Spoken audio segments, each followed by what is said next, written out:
What's going on YouTube? DarkWorldMOFO here with Big Eazy, who just got sadly 5th place at the locals when it was a cut to top 4, but he ended up going 3-1 today, and he's playing the Thunder family deck. He's been playing the deck for about how long now? Man, probably ever since like last year in the OCG. It's been playing really well for him. He knows how to play the deck, and he can show that he knows how to play it. Do you want to say anything before we get into the profile? I'm a player that gets bored really easily, so this is probably the most fun deck I built. So I encourage people to play it. Just for fun deck, but definitely. All right, let's get into the monsters. All right, so the #1 card in the deck, Thunder Seahorse, it tutors everything, 600. Ditching his first turn like 600. Well, ditching this, then going 600, removing it, and then getting it back in phase is really, really good play. And then you have Triple Ma, Triple Pod. These are the double summoners of the game that makes you spam out rank 4 XCs or level 8 synchros. And I only played 2 Sis. 3 is a little dead, especially if you open with the Seahorse. You can search out the 2, but then the 3rd one's kind of dead in the deck, so 2 works out good. I like it. Triple Byline Prism. Some people like this at 3. I like this at 2 just because it works in the battle phase. Wait, you're playing 3. The other way around? Some people like it at 2, yeah, some people but you like it at 3. I love it at 3. Oh, okay. This makes recharging batteries live. If you open one that's not dead with Seahorse, this is a really important part of how you make the deck work. It's really good. Makes Stardust 35, makes everything pretty big.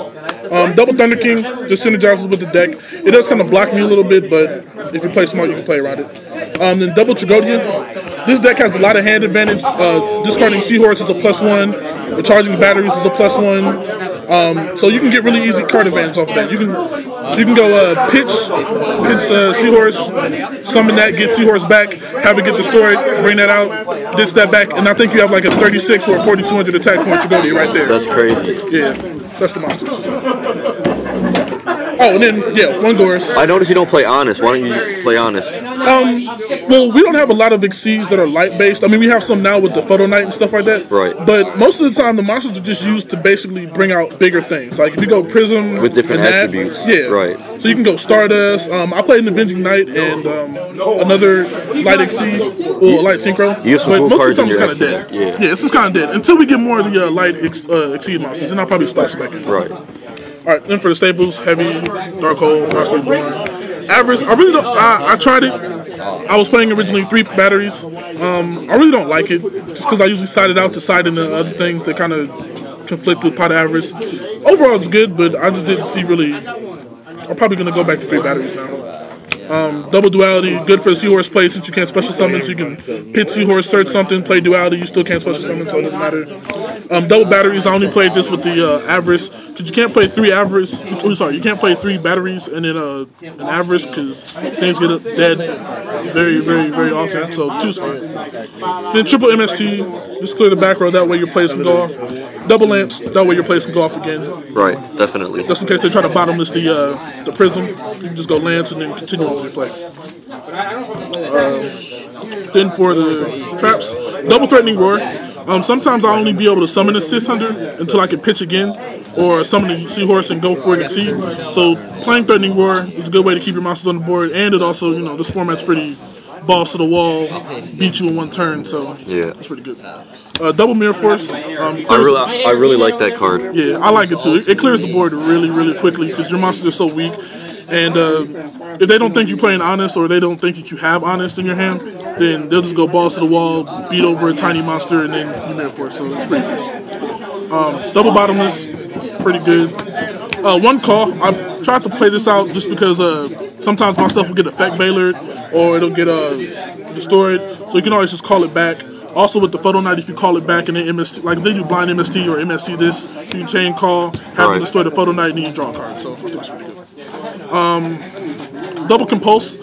I'm not a fan of Solemn, so I just figured Compulse would be pretty good. You can get rid of pretty much all Xyz and all Synchros. So I like this over Solemn right now.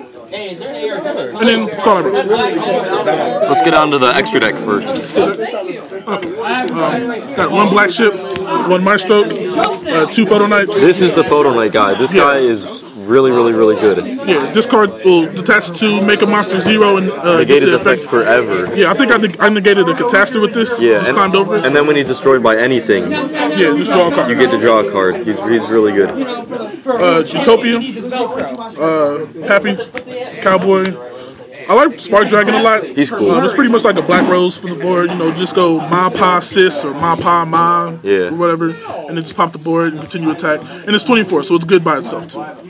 Shockmaster, this deck makes Shockmaster pretty easily. I might actually beef it up to 1. I might take out something, but I'm not too sure. Byline Epsilon. This is a new card. This is a card that's kind of like Scrap Dragon, but for equips. Once per turn, you can destroy an equip card, equip to it to destroy a monster on the field. I like it because it's light based. You know, when I was playing Honest, it was pretty good with it. But it's just another out for Scrap Dragon. Definitely. And also, you can still have this on the board, and then you just synchro, bring out something else, equip it to this, and then pop it. Scrap Dragon, Avenge Unite is probably the MVP of the extra deck. He's cool. You know, I don't think he's the MVP. Never mind. This is the MVP right here. Crimson Blader. This card puts in so much worse against Chaos Dragons. I played Machina, kind of crippled it. It's good against water. It's good against a lot of cards. Beast, like it kills a lot of stuff. So I recommend if you can make it, play it. Right. And then Double Stardust, which is good against a lot of things. All right, let's go through the side deck real quick. Side I have 2 Soul Takers, just for stuff that's bigger than mine. Spot removal. Yeah, spot removal pretty much. Double Maxi. No need to explain that, I guess. Goes in match is really good against Rabbit. It's probably my worst matchup. Flip goes in match, and they pretty much just good. Windups was my bad matchup last format, but I really don't have to worry about those. But just in case, it's still good. Double Trap Stun. I love this against the mermaids because if you trap stun their Abyss Sphere, it just stays there and they can't activate spells for the rest of the game. So I've been told by a judge. So trap stun's really good. And it's also good against like Rabbit, Brotherhood, decks that rely on heavy back row. Overworked. I actually started this against a spellbook player. For the Star Hall? Yeah, for Star Hall and stuff like that. It did a lot of work and then Power too. Yeah. It put in some work, but I still lost the match. But I like Overworked in general. 1 Dust Tornado, just extra back row removal for like skill drains, and I'm going up against heavy back row again. Like this deck hates heavy back row because that way its plays won't go through, so it sucks.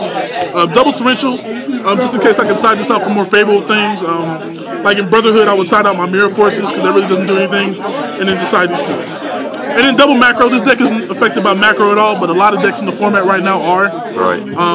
I can still ditch with my Seahorse. The only thing that really stops is my batteries and my Pot of Avarice and my Call, which I side those out anyway. I think I side out my Call and Pot of Avarice for those 2. That's it. All right, cool, man. Thanks for the deck profile. YouTube, make sure to comment down below your thoughts and questions. If you have any questions, Easy's probably going to be able to answer them. Thanks for watching. DarkWorldMOFO out. Peace, guys. Congratulations on your top 2, man. Thanks, bro. Take it easy.